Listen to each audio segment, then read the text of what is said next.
Hey guys, welcome to my show podcast with Shiv. I hope आप लोग बहुत अच्छे होंगे। आज का जो एपिसोड है वो है फिजियोथेरापिस्ट के साथ, यानी फिजियोथेरापी के बारे में बहुत सारी बातें करने वाले हैं। आज हमारे साथ हमारे गेस्ट है मितेश पटेल, जो एक फिजियोथेरापिस्ट है, साथ में स्पाइन के स्पेशलिस्ट है, मैकेनिक्स थेरापी पे उनकी एक्सपर्टाइज है। तो वो आज हमें पोस्चर के बारे में, स्पाइन के बारे में, मसल्स के बारे में, जिम में कैसे वर्कआउट करना चाहिए, वो सब आज आपको यहाँ पे बताने वाले हैं।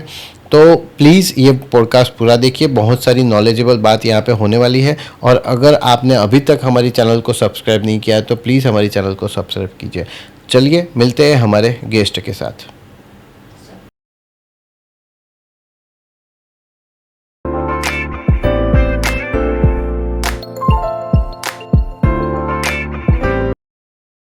Hello sir, welcome to our show. Thank you so much. आप यहाँ पे आए और हमारे साथ ऐसी इन्फॉर्मेटिव बातें शेयर करने वाले हैं। तो फिजियोथेरापी के बारे में हम लोग जानने वाले हैं आज। तो फिजियोथेरापी के बारे में बहुत सारे क्वेश्चन होते हैं लोगों को, मगर अभी तक सबको पता नहीं होता है ये। तो आपके माध्यम से हम सबको ये इन्फॉर्मेशन मिलेगी। मैं चालू करूँ ना, तो एक तो पहले आपसे ही चालू करता हूँ। ओके। एक तो आपकी पोजीशन गलत है। ओके। अभी सिटिंग पोजीशन। हाँ। अभी दुनिया में जितने भी मस्कुलोस्केलेटल प्रॉब्लम है ना, उसका मेन रीजन है बैठने की position. Okay, sitting position. Because मैं एक बोलूँ आपको, पहले हम आदि मानव थे, हम ऐसे पहले थे, फिर धीरे धीरे स्ट्रेट हुए, अभी फिर से हम आदि मानव ही हो रहे हैं। फिर से हाँ, तो तकलीफें उससे ही ज्यादा होती है। तो first of all we have to change our posture. Okay. तो ऐसे बैठना चाहिए क्या? हाँ, मेनली आपका नी का लेवल हिप से नीचे होना चाहिए। ओके। स्लाउच नहीं बैठना है। हो सके तो थोड़ा स्ट्रेट। हम ऐसे मिलिट्री पोजीशन में नहीं बैठ सकते। ये पोजीशन में कोई नहीं बैठ सकता, बट कंफर्टेबली स्ट्रेट। अभी आप देखोगे वी आर लाइक दिस। सब ऐसे कंफर्टेबल आप बैठो, सुबह ऑफिस में जाओ ना तो लोग थोड़े सीधे होते हैं, दोपहर को ऐसे होते हैं, फिर शाम होते होते ऐसे हो जाते हैं। Exactly. और इसीलिए सबको ये ट्रेपेजियस है। ये शाम को देखना, सब 80% लोगों को ये सब स्टिफ हो जाता है। और उससे उनकी वर्क की प्रोडक्टिविटी है ना, वो भी काफी कम हो जाती है। अगर वो सिर्फ पोस्चर का ध्यान रखे ना, तो 50% उनका प्रोडक्टिविटी बढ़ जाएगी। ओके। तो पोस्चर का ही ध्यान रखना पड़ता है स्पाइन के लिए। बहुत ही ध्यान। हमने पहले बात किया था, आपने बोला था कि अगर लोग थोड़ा एक्सरसाइज और कर सके तो 60 या 70 इयर्स के लिए भी वो स्पाइन को और बॉडी को मेंटेन रख सकते हैं। तो वो क्या चीज़ है सर? आराम से। मैं तो बोलूँगा, हमारे भगवान ने उनकी जो बुक लिखी है ना, उसमें 100 इयर्स लिखे हैं। हम सब, हमको पता ही है कि हम कोई पूछेगा कि हमारी एज कितनी होनी चाहिए, तो 100 इयर्स कॉमन है। बट उस पर एक छोटा सा कंडीशन अप्लाई लिखा है। वो कंडीशन हमें ही बोला है कि क्या कंडीशन अप्लाई है। फर्स्ट ऑफ ऑल, हम जिस रेट में डिजनरेशन होना चाहिए, देखो एक चीज है हेल्दी एजिंग। हेल्दी एजिंग का मतलब क्या है? हेल्दी एजिंग का मतलब है कि जो चीज 65 इयर्स की एज में होनी चाहिए वो 65 इयर्स की एज में ही होनी चाहिए। वो अगर 45 इयर्स की एज में होती है तो that is not healthy ageing. बराबर है। मेरे पास कल एक मैडम आए थे, उनका रिप्लेसमेंट 45 इयर्स की एज में रिप्लेसमेंट किया है। Knee replacement. सो इतना जल्दी फास्ट सबका डिजनरेशन होता है, और उसका रीजन ही यही है कि हमारा पोस्चर गलत होता है। एक स्टडी थी, इसमें उन्होंने बोला था कि 70% नी रिप्लेसमेंट इंडिया में बंद हो जाएंगे अगर फीमेल उसकी 20 इयर्स की एज से, क्योंकि हम यहाँ इंडिया में कि 20 इयर्स की एज से हाउस वाइफ हो जाती है, या फिर इवन जॉब करते हैं तो भी घर पे वो काम करते ही है। और वो लोग क्या करते हैं, 3-3, 4-4 घंटा कॉन्स्टेंट स्टैंडिंग। ओके। अगर वो लोग हर 20 मिनट में अगर 2 मिनट के लिए बैठ जाएंगे ना, किचन में अगर वो चेयर रखे और 20 मिनट काम करे और 2 मिनट के लिए बैठ जाओ, तो 70% नी रिप्लेसमेंट हम उसको अवॉइड कर सकते हैं। इतना छोटा एफर्ट है। मैं उसका एक एग्जांपल देता हूँ। मैं एक लाया हूँ इसके लिए। समझो ये रबर है, ये रबर बैंड है। इसको खींचो और छोड़ दो। अपनी पोजीशन ले ली उससे। इसको आप 4 घंटा खींच के रखो। क्या होगा? स्ट्रेच हो जाएगा, वीक हो जाएगा। बराबर है। हमारे बॉडी में एक भी स्ट्रक्चर ऐसा नहीं है कि जो फ्लेक्सिबल नहीं है। भगवान ने करोड़ों रबर ही दिए है। अगर हम स्टैंडिंग या सिटिंग कांस्टेंट करेंगे तो क्या होगा? वो डिफॉर्मेशन बहुत फास्ट होगा। सेम वे ऑफिस वर्कर्स के लिए भी सेम चीज है। Okay. वो लोग 8-8 10-10 घंटा, एक पेशेंट आया था मेरे पास, he is working for 12 hours, वो बीच में वॉशरूम के लिए भी नहीं जाता है। तो अब अगर वहाँ उसका कितनी हद से उसको डैमेज होने के चांसेस है। ओके। इसी पोजीशन में अगर वो 12 आवर्स रहेगा या तो उसका बैक कहाँ जाएगा? अभी तो बोलते हैं ना कि long sitting is as well as dangerous as smoking. Yes, उससे भी ज्यादा मैं बोलूंगा। हाँ। इसमें ना 2 मेन कॉज है, Okay. बैक पेन और नेक पेन और कुछ भी डिजनरेशन के लिए। फर्स्ट इज कांस्टेंट सिटिंग और standing, okay. And second is poor sitting and standing. Okay. हम दोनों कर रहे हैं। Oh. हम कांस्टेंट भी बैठ रहे हैं और गलत पोजीशन में भी बैठ रहे हैं। सो अगर उसको ही अवॉइड करें ना, ओके। तो 80% प्रॉब्लम कम हो जाता कम हो है। जाए। बट हमारे अभी क्या है कि हमें सब कॉम्प्लिकेशन चाहिए। ये सिंपल चीजें है ना, सिंपल चीजें हमारे दिमाग में इतनी जल्दी जाती नहीं है। definitely। अच्छा, अच्छे हम लोग ऐसे रखते हैं कि अच्छे पॉडकास्ट होते हैं वो भी नहीं चलते। हाँ, बस। इतने इंफॉर्मेटिव पॉडकास्ट रखते हैं तो भी नहीं चलते, क्योंकि लोग वही है, हाँ। लोगों को ये सब में इंटरेस्ट इंटरेस्ट नहीं है, होता बिकॉज उसमें थोड़ा मेहनत करना पड़ता है। एग्जैक्टली। मगर वही चीज आपको काम में आती है, और ये आप बोल रहे हो कि 60-70 की एज तक आप अगर आपके स्पाइन को अच्छा रख सके, हेल्दी रख सके, तो इससे बड़ी बात क्या है? नहीं है। हाँ। मेरे पास काफी यंग पेशेंट्स आते हैं जो बहुत करियर के लिए बहुत ओरिएंटेड होते हैं, बहुत काम करते हैं। मैं उनको एक ही चीज बोलता हूँ, आप है ना 20 साल के बाद मर्सिडीज में सब डॉक्टर्स के पास जाओगे। हाँ हाँ। इसमें सब आ जाता है, मर्सिडीज होगी आपके पास, हाँ। बट आप क्या करोगे? डॉक्टर्स के पास जाओगे, बिकॉज आपके पास हेल्थ नहीं होगी। Exactly, it should be balance life. अभी वो बैलेंस ही चला गया है। पहले के टाइम में ऐसा ही था ना, क्योंकि हाँ। इतना ज्यादा था ही नहीं। था। लोग एक्सरसाइज भी इतना करते थे। अभी एक्सरसाइज की अवेयरनेस तो अभी धीरे धीरे बढ़ रही है, बट वो प्रायोरिटी में नहीं आता है। हाँ। आपकी प्रायोरिटी में हमेशा आता है आपका वर्क। ओके। मैं सब सेमिनार्स लेता हूँ तो मैं सबको पूछता हूँ कि हेल्थ की प्रायोरिटी किस किस को है, तो सब लोग हाथ तो ऊंचा करते ही है। फिर मैं बोलता हूँ कितने लोग टाइम निकालते हैं? हार्डली 5%। तो उसका मतलब हुआ 95% की प्रायोरिटी नहीं है। अगर आपकी प्रायोरिटी होती है तो आप डेफिनेटली टाइम निकालो। एग्जैक्टली। नेटफ्लिक्स देखने के लिए 1 घंटा हाँ, उसके निकाल लिए दो। लोग 2-2 बजे तक, 3-3 बजे तक नेटफ्लिक्स देखते हैं। एग्जैक्टली। तो आधा घंटा आप हाँ, एक्सरसाइज के लिए निकाल सकते हैं। और लोगों का क्या है, वो ऐसे बोलते हैं कि हम उठ नहीं पाते। तो मैं ऐसा बोलता हूँ कि आपको उठने के लिए मेहनत नहीं करनी है, सोने के लिए मेहनत करनी है। अब सोने के लिए मेहनत करते हो, 2 बजे सोओगे तो कौन 6 बजे उठ पाएगा? एग्जैक्टली। सर, आपकी स्टोरी के बारे में बताइए, कैसे आपने फिजियोथेरापी ही सिलेक्ट किया और क्या है? ऐसे बोलूँ ना तो मैं मेडिकल में 1 मार्क्स मेरे लिए रह गया था। Okay. तो मुझे फिजियोथेरापी जब एडमिशन लिया ना, तब पता ही नहीं था कि फिजियोथेरापी क्या होता है। Okay. पर ऐसा पता था लड़कियां ज्यादा होती है। हाँ, तो पापा को बोला था अगर सब लड़कियां होगी ना तो मैं नहीं जाऊंगा। पर अच्छा था कि थोड़े लड़के ज्यादा थे। फिर फिजियोथेरापी में एडमिशन लिया। बाद में मुझे पता चला कि फिजियोथेरापी बहुत ही अच्छी ब्रांच है, Okay. Because we work on prevention, treatment and rehabilitation. Okay. So 3 चीज आ जाती है। छोटे बच्चे से लेकर 80 इयर्स के बूढ़े तक के लिए हम फिजियोथेरापी उसको हेल्पफुल कर सकते हैं। मैंने मेरा अपना क्लिनिक खोला 2002 में। Okay. मैंने जून में इंटर्नशिप पूरी की, जुलाई में मैंने क्लिनिक ओपन कर दिया। तो after 10 years I feel that कि कुछ करना चाहिए specialisation. So I did my specialisation in spine, that is called McKenzie. Okay. I am a certified McKenzie therapist, that is institute from New Zealand. सो हम उसमें disc पर वर्क करते हैं, जो अभी मैंने बोला ना। तो हमारा मेन एम यही होता है कि पेशेंट का रिकरेंस प्रिवेंट करना। Okay. ट्रीटमेंट वो नहीं होनी चाहिए कि आप मेरे पास आते रहो। थेरेपिस्ट पर डिपेंडेंसी, पेशेंट को ऐसा नहीं लगना चाहिए कि हाँ, बट वो होना चाहिए कि पेशेंट खुद समझे कि आपको प्रॉब्लम क्या है और हम कैसे ये छोटी छोटी चीजें करने से वो अच्छा हो सकता है, वो फायदा हो सकता है। उसके बाद मैंने दूसरी ब्रांच खोली, अभी मैं तीसरी खोलने जा रहा हूँ। Okay. So I work on spine only. Okay. I am also certified chiropractor. So हम बैलेंसिंग करते हैं। वो सिंपल चीज़ है, अगर आप एक्सप्रेस हाईवे में जाते हो हाँ. और आप गाड़ी 120 पर चलाते हो, बराबर है, पर गाड़ी अलाइन नहीं है तो क्या होगा? हाँ. टायर जल्दी घिस जाएंगे। घिस जाएंगे। हमारे बॉडी का ऐसा ही है। Okay. If it is not align, degeneration fast होता है, Oh. बहुत ही फास्ट होता है। सो कई बार लोग जिम करते हैं, बहुत रनिंग करते हैं, but if they are not align, उनका जल्दी प्रॉब्लम चालू होगा। Okay. और एक चीज मैं बोलूँ, मैं एक क्वेश्चन पूछता हूँ, पेन कैसा है, अच्छा है कि बुरा है? पेन तो बुरा है, पेन तो बुरा है, Definitely. सबको ऐसा लगता है कि पेन को बुरा है, नहीं, पेन बुरा नहीं है, पेन अच्छा है। ओके। पेन बॉडी का एक सिग्नल है, हमें एक सिग्नल देता है कि something is wrong there. Okay. कई बार आपने सुना होगा कि कई पेशेंट ऐसे बोलते हैं कि मैं सुबह को उठा और फिर लॉक हो गया, हाँ। या फिर कुछ मैं वो लेने गया और लॉक हो गया। हाँ। लॉक का मतलब क्या है कि बॉडी आपको वो पोजीशन दे रही है जिसमें उसको हीलिंग का टाइम चाहिए।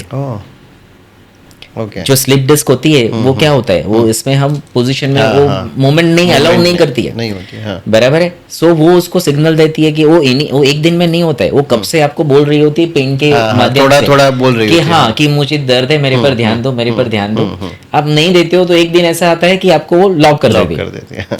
सो पेन अच्छा है। ओके। अगर पेन का सिग्नल नहीं होता ना तो अंदर डैमेज हो जाता है, आपको पता नहीं चलता। ये एक हमारे बॉडी का हीलिंग का मैकेनिज्म है कि उसके हिसाब से हीलिंग हो सके। ओके। ये जबरदस्त बात कही आपने कि पेन अच्छा है। पेन अच्छा है, जैसे दाग अच्छे हैं ना ऐसे पेन अच्छा है। और दूसरा भी आपने बोला कि लोग फिजियोथेरापिस्ट के पास जाते हैं कुछ होने के बाद। एक्चुअली आपने बोला ये प्रिवेंटिव है, आपको पहले जाना चाहिए। अगर थोड़ा भी पेन होता है तो आपको पहले दिखाना चाहिए, तो लंबे टाइम तक आप। हाँ। मैं एक क्वेश्चन पूछता हूँ, गाड़ी की सर्विस करते हो? हाँ, हर 6 महीने में? यस। हाँ, हमारी गाड़ी की सर्विस करते हो?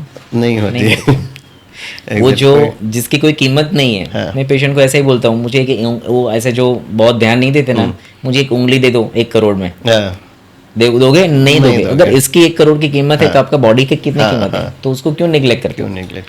एग्जैक्टली, ये समझने वाली चीज है। हाँ। सर देखा है अभी यंग बच्चों को भी स्पाइन के प्रॉब्लम आ रहे हैं, तो उसका क्या कारण होता है? मोबाइल। ओके। मेन मोबाइल, और दूसरी चीज एक भी है कि उनके पेरेंट्स ही ऐसे होते हैं तो उनको पता ही नहीं कि ये गलत पोजीशन है। ओके। फर्स्ट ऑफ ऑल सब में अवेयरनेस की जरूरत है। आप बच्चों को बोलते हो सीधा बैठो, आप जैसे बैठोगे वैसे वो बैठेंगे, बराबर है। सेकेंडली, उनका जो मोबाइल यूज करने का पोजीशन है, उनका वर्किंग का पोजीशन है, वो बहुत गलत होता है। मैं 10 दिन पहले ही मेरी स्कूल में गया था, मेरी डॉटर थी, तो मैं वही मार्क कर रहा था कि most of the childrens are in this position. आप मार्क करोगे वो इसी पोजीशन में है, क्योंकि उनका नेक कभी ऐसे ऊपर जाता ही नहीं है, और वो इसी पोजीशन में वर्क करते हैं। उनके स्कूल बैग्स इतने बड़े होते हैं। और मैं कई बार वो हंसता भी हूँ कि पेशेंट को हम बोलते हैं कि देखना 20 साल के बाद 2 बच्चे बात कर रहे होंगे और एक दूसरे को ऐसे बोलते हैं कि तुम्हें पता है मेरे जो दादा थे ना वो 3rd फ्लोर पर देख सकते थे। हाँ। क्योंकि हमारा पोजीशन ही ऐसा है। So we are reducing range of extension. तुमने आकाश कब देखा था?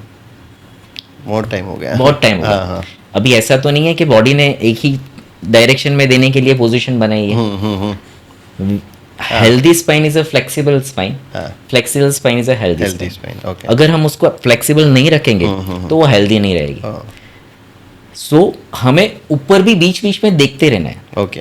ऊपर यानी कि आई वुड से कि रिवर्स पोजीशन। अगर आप बैठे रहते हो तो आप थोड़ा खड़े होके पीछे जाओ। ओके। भुजंगासन करो। Bhujangasana is the best exercise for spine. Okay. वो, और इसकी नेक की भी कई एक्सरसाइज है जो आप रेगुलर कर सकते हो। इवन आप ऑफिस टाइम में भी अगर थोड़े थोड़े टाइम में ऊपर देखते रहो तो भी इस पोजीशन में जो डैमेज होने चाहिए वो कम होते हैं। ओके।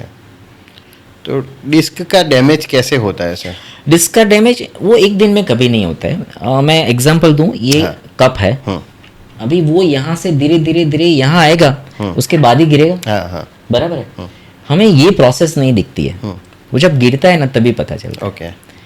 बराबर है। सेम चीज डिस्क है। मैं ये मॉडल लाया हूँ, ये हमारा वर्टिबल बॉडीज है। ओके। और ये बीच में जो है ना वो डिस्क है। डिस्क यानी कि आपने अंजीर खाते हैं हम, सेम उसके जैसा स्ट्रक्चर है। अंजीर के बीच में जो जगह होती है ना वहाँ एक जेल जैसा मटेरियल होता है। नॉर्मल केस में वो बीच में ही रहता है। It work as a ball bearing. Okay. बराबर है। जब हम नीचे झुकते हैं, जैसे हमने नीचे झुका तो वो बीच का मटेरियल थोड़ा पीछे गया, हम स्ट्रेट होते हैं तो आगे गया, बट उससे बाहर नहीं निकलता। That is a protection. भगवान ने सब जगह उसका प्रोटेक्शन दिया है। बट अगर हम रॉन्ग पोजीशन में कांस्टेंट वर्क करते तो क्या होता है, हम जब सीधे बैठते हैं ना तो समझो ऐसे प्रेशर आता है, this is even pressure. Okay. तब हम टेढ़े बैठते हैं तो ऐसे प्रेशर आता है, दिस इज अनइवन प्रेशर। ये अनइवन प्रेशर है। अनइवन प्रेशर से क्या होगा, धीरे धीरे धीरे धीरे ये डिस्क बाहर आएगी, ये बाहर और ये नर्व है जो हाथ या पैर में जाती है, वो उसको दबाना चालू करेगी। ओके। इनिशियली आपने देखा होगा कि शायद 6 महीने में एक बार दर्द होता है, फिर धीरे धीरे फ्रीक्वेंसी बढ़ती रहती है, वो 2 महीने में आता है, 1 महीने में आता है, फिर कांस्टेंट पेन रहता है। तो वो इसका प्रोसेस है, वो एक दिन में कभी नहीं होता है, कभी नहीं होता है, ऐसे है। ओके। तो सर एक्सरसाइज से क्या हम इसको प्रिवेंट कर सकते हैं? हाँ, डेफिनेटली। एक्सरसाइज का एक है ना बहुत वाइड टर्म है। एक्सरसाइज का कॉम्बिनेशन हमेशा होना चाहिए। एक्सरसाइज का कॉम्बिनेशन में एक तो फ्लेक्सिबिलिटी आती है, बॉडी का बैलेंस आता है, और स्ट्रेंथ आता है। ओके। वो तीन का कॉम्बिनेशन अगर करो तो आपका बॉडी डेफिनेटली हेल्दी रहता है। आपने देखा होगा कई लोग जिम करते तो जिम ही करते रहते, योगा करते तो योगा वाले योगा ही करते हैं, जो रनिंग करते हैं वो रनिंग ही करते रहते। It should not be there. आपको कार्डियो रेस्पिरेटरी 2 दिन चाहिए, you go for walk, okay, 45 minutes, या फिर रन और any activity, cycling, this are all cardio respiratory activities. Okay. Second, strength, that is gym. तो आप 2 या 3 दिन जिम जाओ, स्ट्रेंथ ट्रेनिंग करो। और third is yoga, that is for flexibility of our joint. So हमारा जो बॉडी स्ट्रक्चर है ना, वो तीनों पर डिपेंड है। हमारा बैलेंस भी चाहिए, हमें फ्लेक्सिबिलिटी चाहिए, और स्ट्रेंथ भी चाहिए। अगर स्ट्रेंथ ही बड़ा हो गई तो आप जिम वालों को देखो कि they are in this position, बल्कि हो जाते हैं, बराबर बल्कि हो जाते हैं, और उनका इम्बैलेंस होता है। ये मसल बहुत स्ट्रांग होते हैं, अगर मैं उनको बोलूंगा ना कि यहाँ कुछ दबा के रखें 5 मिनट के लिए, दे विल नॉट, बिकॉज उनके ये मसल काम नहीं करते।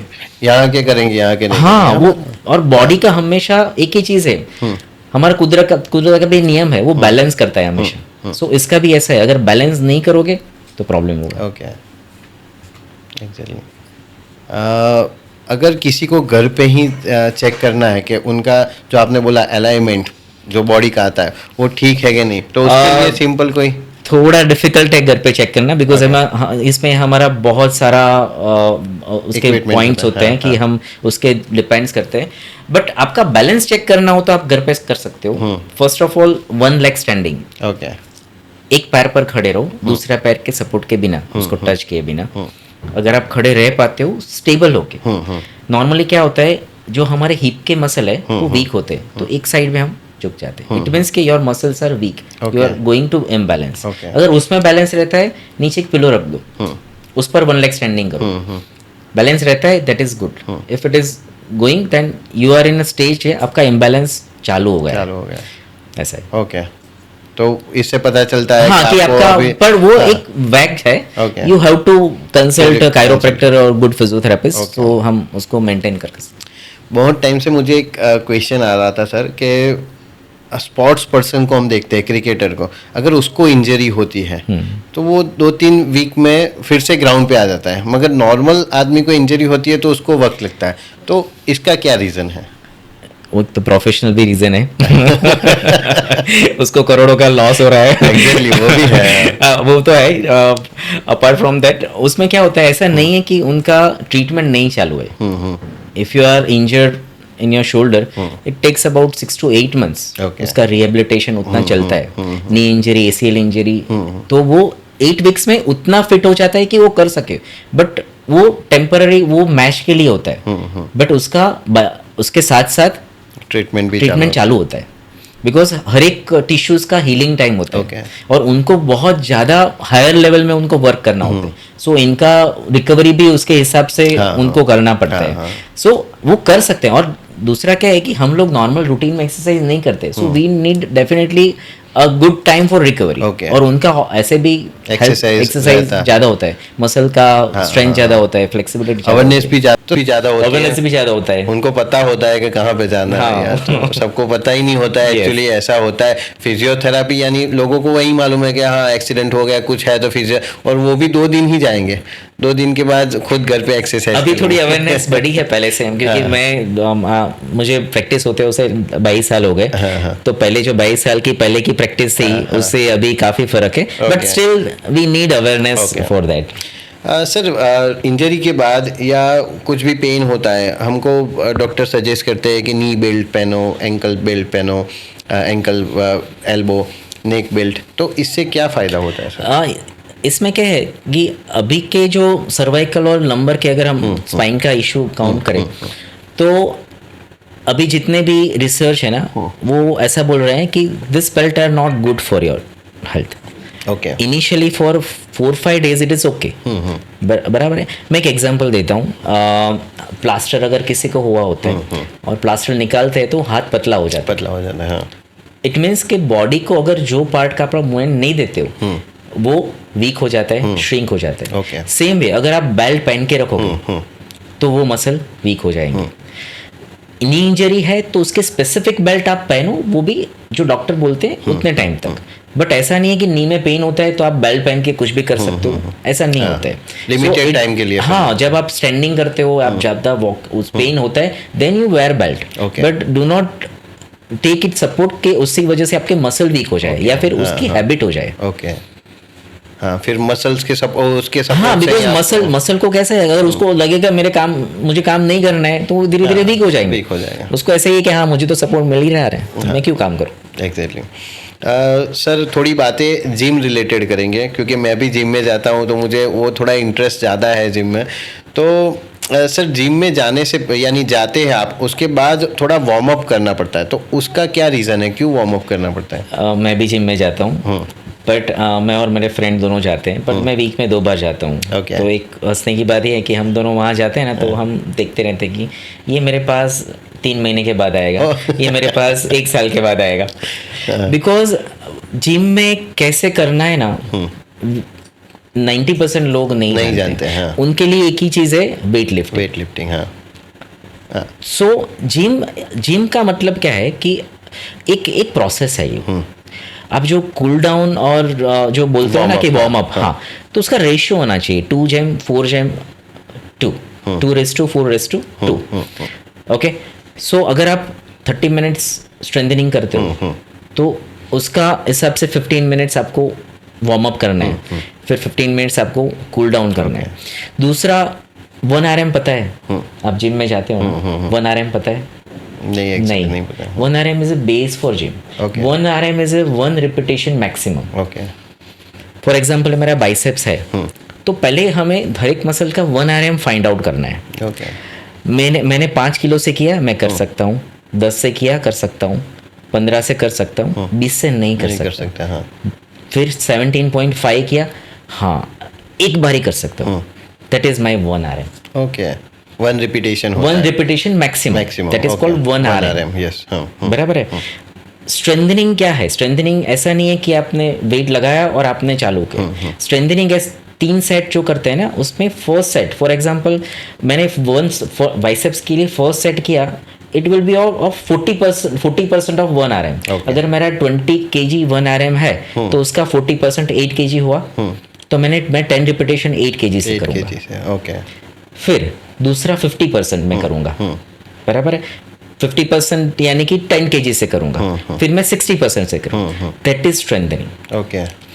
स्ट्रेंथनिंग में हम क्या करते हैं, क्यों हमारा बल्क बढ़ता है. ऐसे समझो कि एक वायर का बंडल है. जब भी हम स्ट्रेंथनिंग करते हैं तो उसका जो वायर का डायमीटर भी बढ़ता है और उसका नंबर भी बढ़ता है. दैट्स वाई वो हमें साइज उसके बढ़ता है. बट अगर हम प्रॉपर करें तो, अदरवाइज अगर मेरा 1 RM है 20 kg और मैं 40 kg से करूंगा तो मैं क्या करूंगा, मैं मेरे बॉडी को यूज करूंगा, मैं मोमेंटम को यूज करूंगा या फिर दूसरे मसल को यूज करूंगा जो मुझे डैमेज करेंगे. ओके. So we have to find out that 1 RM. अगर उसके बिना करोगे तो डेफिनेटली डैमेज होगा. मेरे पास एक आता था जिम का ही एक पर्सन था, तो he use to take weights of 80 kg. फिर एक पिलाटेस पता होगा जिसमें हम 5 प्रिंसिपल को मेंटेन करके हम उसको वेट लिफ्ट करते हैं, तो वही मसल पर आता है. सो उसको मैंने 10 kg के लिए वो प्रिंसिपल मेंटेन करने के लिए he can't lift for 10 kg because वो मसल ही काम, क्योंकि वो मसल का वर्क ही नहीं कर रहा था. वो दूसरे मसल ही आते हैं. तो आपका मैक्सिमम लोड जो आता है ना वो स्पाइन पर आता है. आपने देखा होगा, आप मार्क करना, वो लोग वेट लिफ्ट करते हैं ना तो यहाँ से मूवमेंट होती है. हाँ, तो आपका फल्क्रम स्पाइन बन जाता है. तो एक पॉइंट ही ऐसा होता है जहाँ डिम्पल हो जाता है और उसी पर फल्क्रम हो जाता है, तो उसका डैमेज आप कर रहे हो. वो आपको अभी पता नहीं चलेगा, आफ्टर 20-30 ईयर्स उसके बाद वो पूरा डिजनरेट हो जाएगा.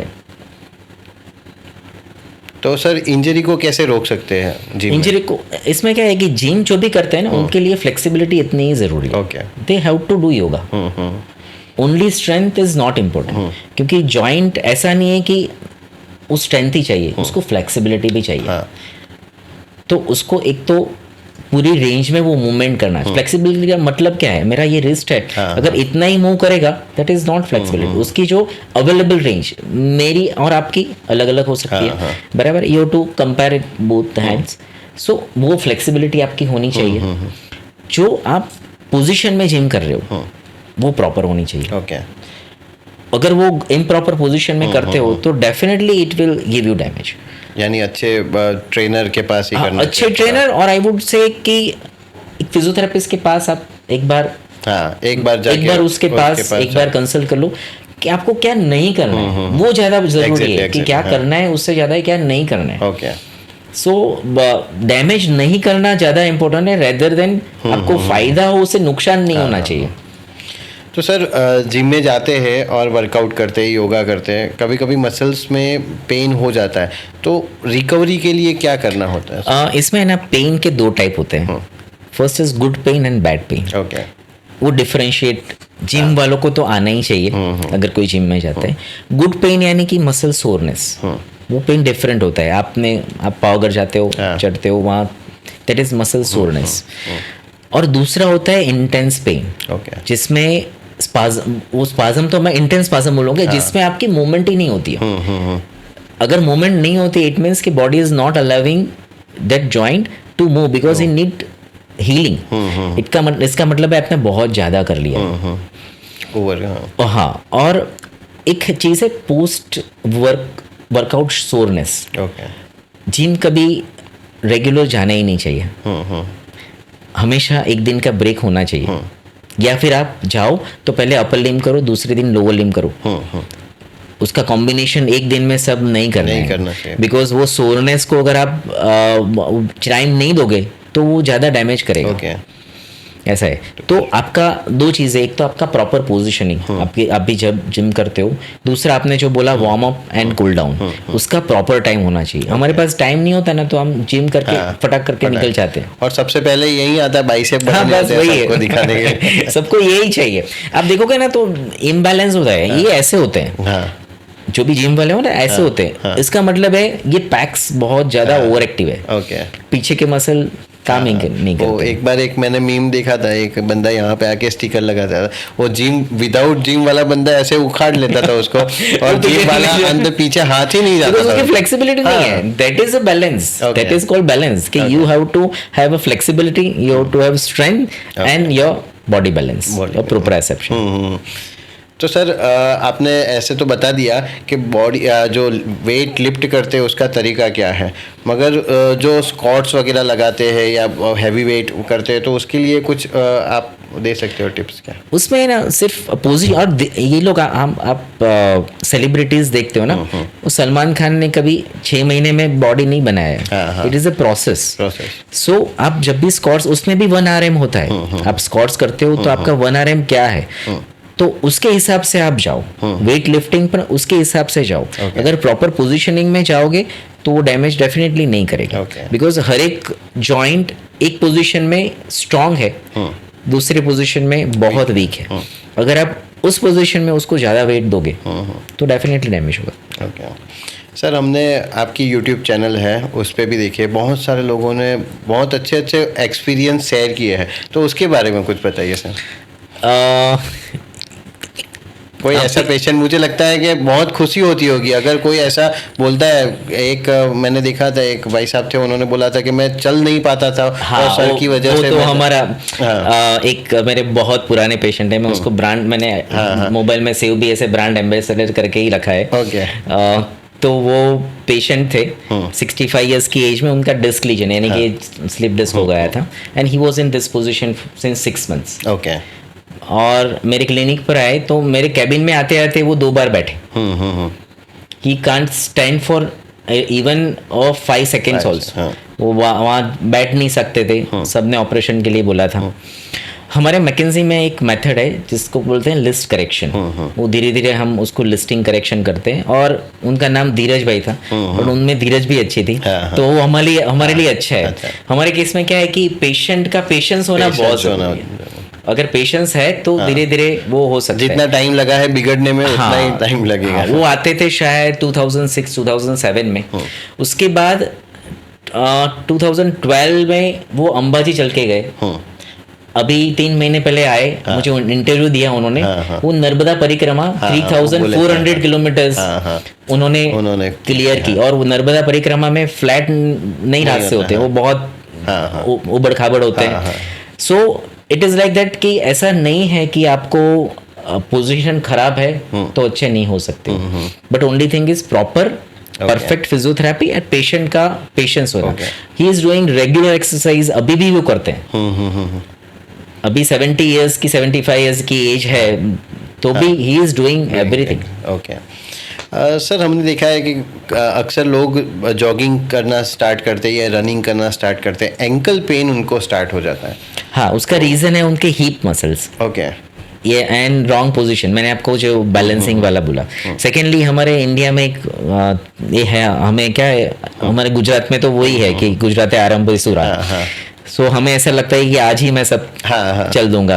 शुरू करते हैं तो बस एक साथ शुरू कर रहे हैं। हमारा बॉडी का मैकेनिज्म कैसा है कि वो स्लो चेंजेस को उतना रजिस्टर नहीं करता है, बट फास्ट चेंजेस का रिएक्शन बहुत जल्दी हो जाता है।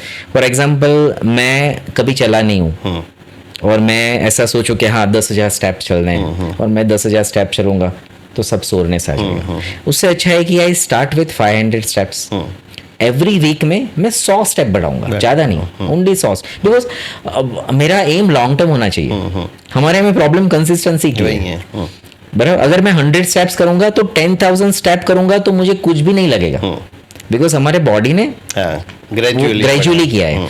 उसमें हम बैठ जाएंगे, 10,000 एक दिन में कर दिया, फिर दूसरे दिन मैं ऐसे बोलेगा नहीं वो मेरे लिए है ही नहीं। सर, हम कुछ सवाल पूछेंगे आपको एक्सरसाइज के बारे में।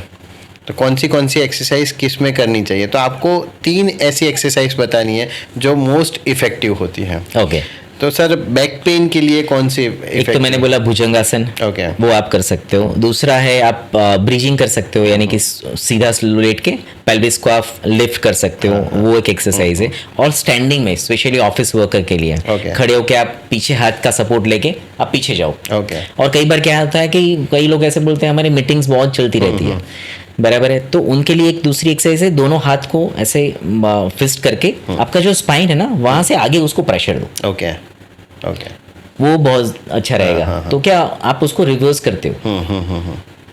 सर, जो लोग ज़्यादा ड्राइविंग करते हैं उसके लिए भी कुछ आपने वीडियो रखा था? मैंने वीडियो रखा है, हाँ। तो वो भी आप बताइए कुछ। हाँ, वही है कि उसमें भी हमारा कांस्टेंट सेटिंग आ जाता है और पुअर सेटिंग होता है, दोनों चीज होती है। मोस्टली क्या होना चाहिए कि जब भी हमारा एल्बो, हमारा trunk level, this is our trunk, यहाँ से जब भी आगे आता है ना, तो इस पोजीशन में कोई भी आदमी सीधा नहीं बैठ सकता। इस पोजीशन में हमें ऐसे होना ही पड़ता है। सो हमेशा थोड़ा आपको आगे से रहना है, आपकी सीट को थोड़ा आगे से रखो कि आपका एल्बो इस पोजीशन में रहे, बराबर है, और नेक थोड़ा सीधा रखो। जितना ऐसा होगा ना तो ये सब प्रॉब्लम होगा। दूसरा, हर 1 घंटे में ideally you should take rest. Rest means सिर्फ खड़े हो जाओ, एक राउंड लगा दो गाड़ी का, फिर से चालू करो, तो कभी भी आपको इश्यू नहीं आएगा।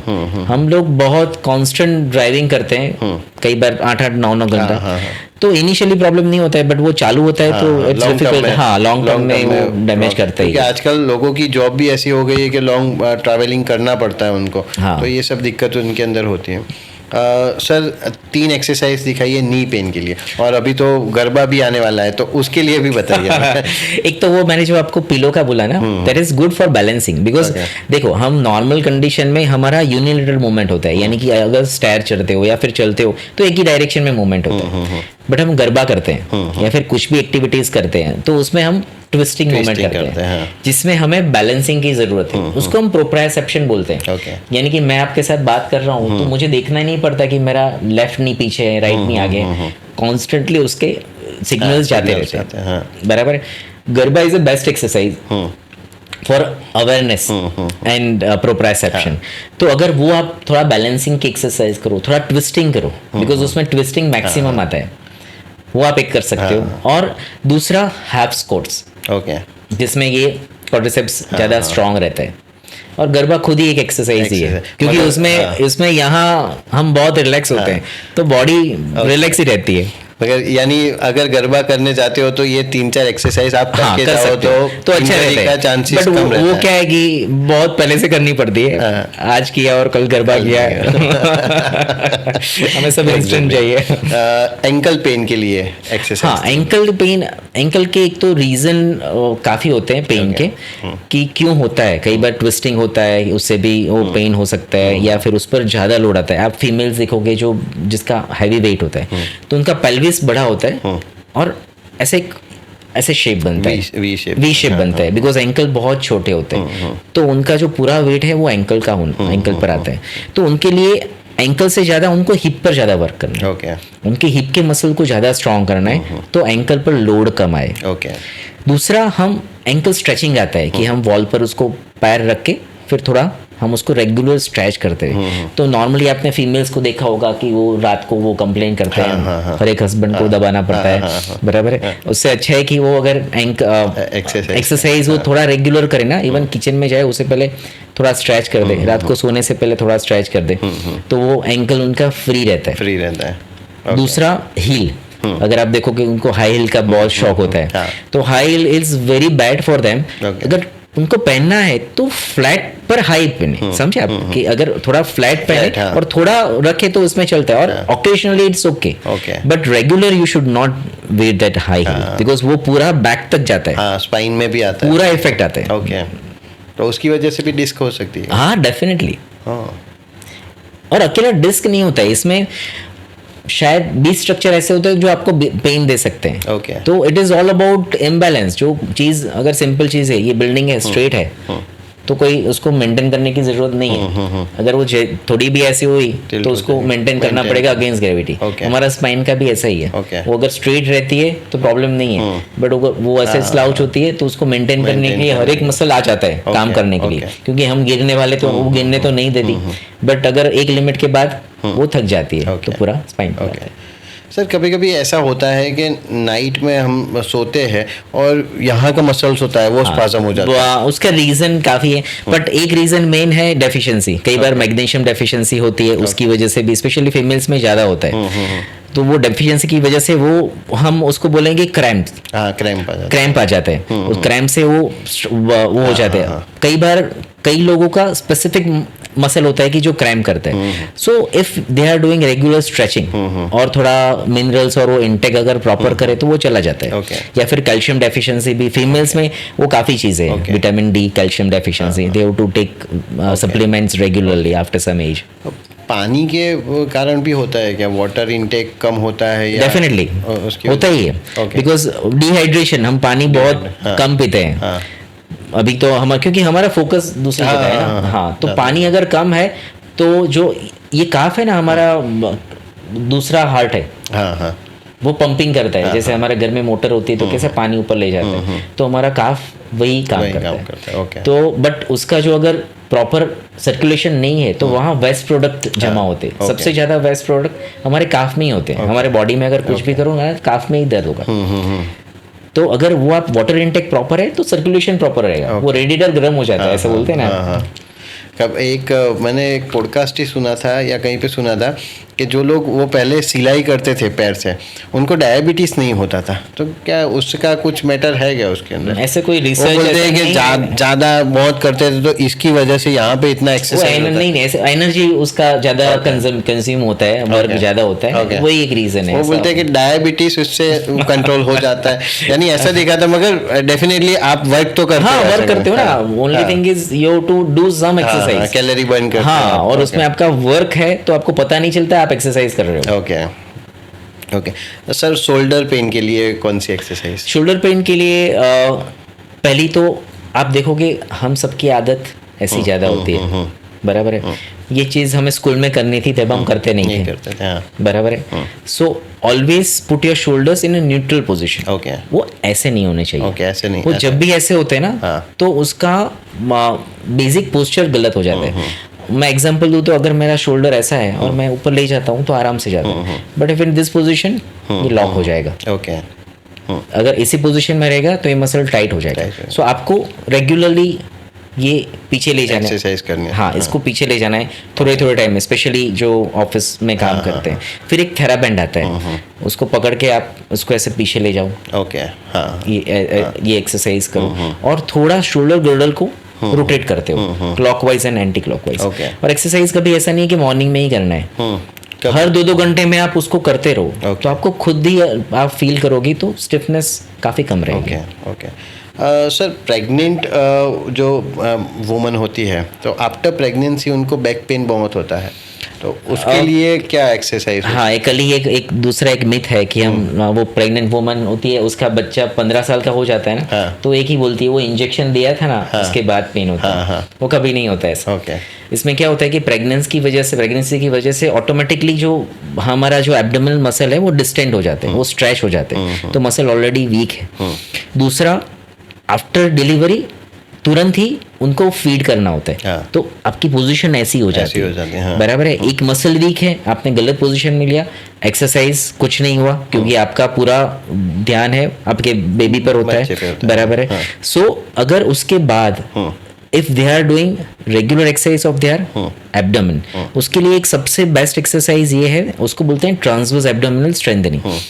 एक घोड़ा बन सकते हो आप। घोड़ा बन के आप जो आपका अम्बिलिकस है, जिसको हम नाभि बोलते हैं, वो नाभि को थोड़ा आप अंदर खींच के रखो माइल्ड, और 1 to 20 आप काउंट करो, तो ऑटोमेटिकली ये मसल एक्टिवेट रहेंगे। ओके और दूसरे काफ़ी ऐसी एक्सरसाइज है जो पेल्विक फ्लोर की एक्सरसाइज है, कि आप सीधा लेट जाओ, दोनों नी के बीच में कुछ टॉवल या पिलो रख दो और उसको प्रेस करो, ओके तो वो एक अच्छा है। और दूसरा स्टैटिक एब्डोमेन, यानी कि उसको पोस्टीरियर टिल्ट बोलते हैं। Okay. तो पीछे कुछ रख के आप उसको दबाते रहो। तो ये सब आप साथ साथ में करते रहोगे तो बाद का पेन नहीं होगा। ओके उसके बाद पेन। हाँ, एक्चुअली सबको पहले ही डेफिनेटली जिम करते हैं या कोई भी एक्सरसाइज करते हैं फिजियोथेरापिस्ट के पास जाना ही चाहिए। पड़ेगा। अभी आपने ये सब बोला उसके बाद मुझे पता चला कि इतना सारा होता है और इतना देखना पड़ता है हमको। डेफिनेटली, क्योंकि prevention is always better than cure. Exactly sir, बहुत कॉमन है यहाँ पे डबल चीन का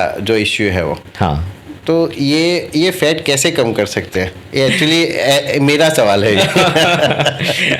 जब भी फैट होता है ना, फैट का मतलब है कि आइदर आपका ओवर डिपोजिशन वहाँ होता है, आपका वर्क कम है और आपका इंटेक ज़्यादा है। बट इसका एक मेन रीज़न है आपका गलत पोजीशन। ओके, आप गलत पोजीशन। हाँ, कई बार ऐसे पेशेंट्स भी होते हैं कि जिनको आप, और यहाँ से वो फैट नहीं जाता है बिकॉज आपकी पोजीशन उतनी गलत है। आप रेगुलर उसको, इसमें कुछ एक्सरसाइज ही हो नेक की कि जो इसको एक्टिवेट करती है, तो धीरे धीरे वो फैट कम होती जाती है।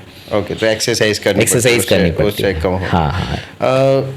अभी थोड़ी देर पहले आपने बात किया था कि बच्चों का जो बैग होता है, स्कूल बैग बहुत हैवी होता है, तो उनके लिए कुछ एक्सरसाइज सजेस्ट करिए आप कि बच्चों को घर पे करवाए। एक्चुअली तो लेके ही आना पड़ता है आपके पास। नहीं उनको तो घर पे करेंगे तो चलेगा। घर पे थोड़ा प्रिवेंट कर। मेनली एक तो चीज़ ये है कि उनको जो बहुत हैवी वेट रखते हैं ना, उसको थोड़ा डिस्ट्रीब्यूट करना पड़ता है। पहली चीज़ वो है। और उनका क्या है, ये पोस्चर ज़्यादा हो जाता है, तो उनको एक तो उससे ऑपोजिट करना है। फर्स्ट ऑफ ऑल ये जो मैंने बताया वो एक कर सकते हैं। दूसरी एक्सरसाइज है कि दोनों ऐसे हाथ रख के then go for extension. Okay, उसको ऊपर ले जा सकते हैं। और जो भुजंगासन जो बोलते हैं वो उसके लिए बेस्ट है, बिकॉज इस पोजीशन में वो ज़्यादा और ज़्यादा टाइट होते जाते हैं, और वो बहुत गलत चीज़ है, क्योंकि उनकी वेट हम भी नहीं उठा सकते, वो बेचारे उठा के जाते हैं। और पेरेंट्स को ये ध्यान रखना पड़ता है कि बच्चों के लिए, मेनली टीचर्स को भी ध्यान रखना पड़ता है कम।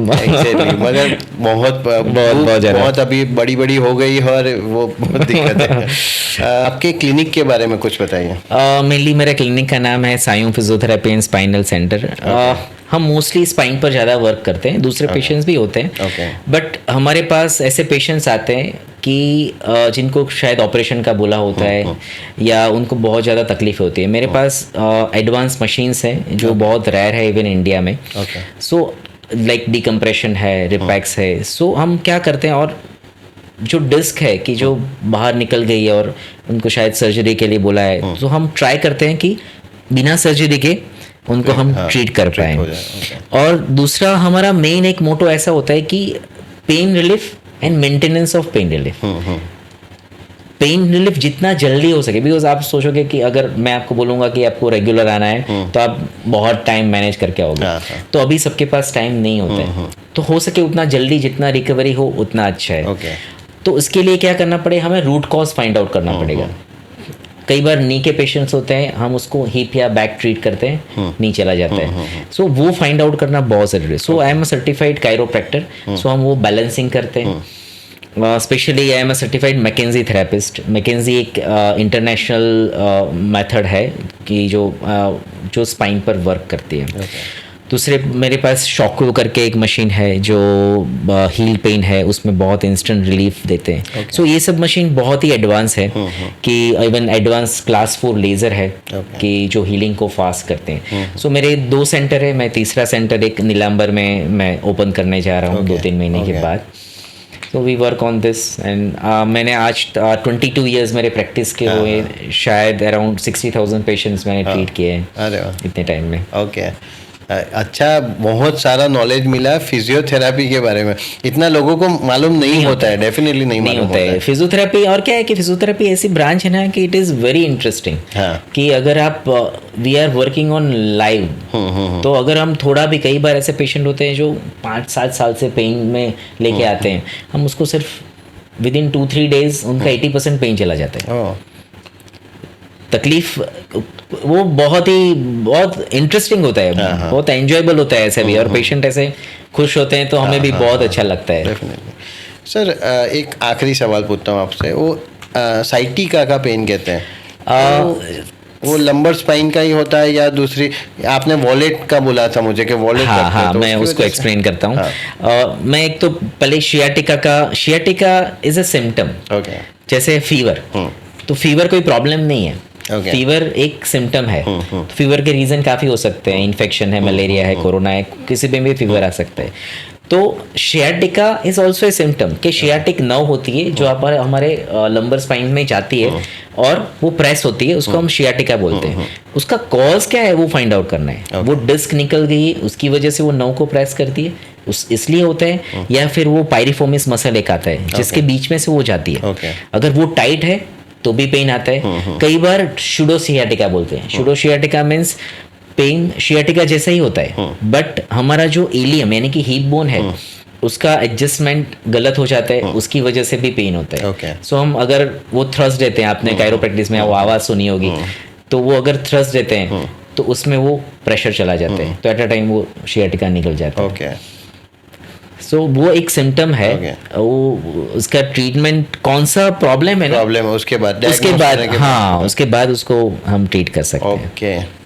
तो thank you so much sir, आपने बहुत सारे सवालों के जवाब दिए हमें, और अच्छा रहा ये पॉडकास्ट। एक्चुअली मुझे बहुत इंटरेस्टिंग लगा thank you. खुद के लिए, यानी मैं जिम में भी जाता हूँ और एक्सरसाइज भी करता हूँ, तो मुझे डेफिनेटली बहुत सारा कुछ सीखने को मिला। तो थैंक यू सो मच, फिर से आप यहाँ पे आए और बहुत अच्छा लगा। Thank you for calling. Thank you.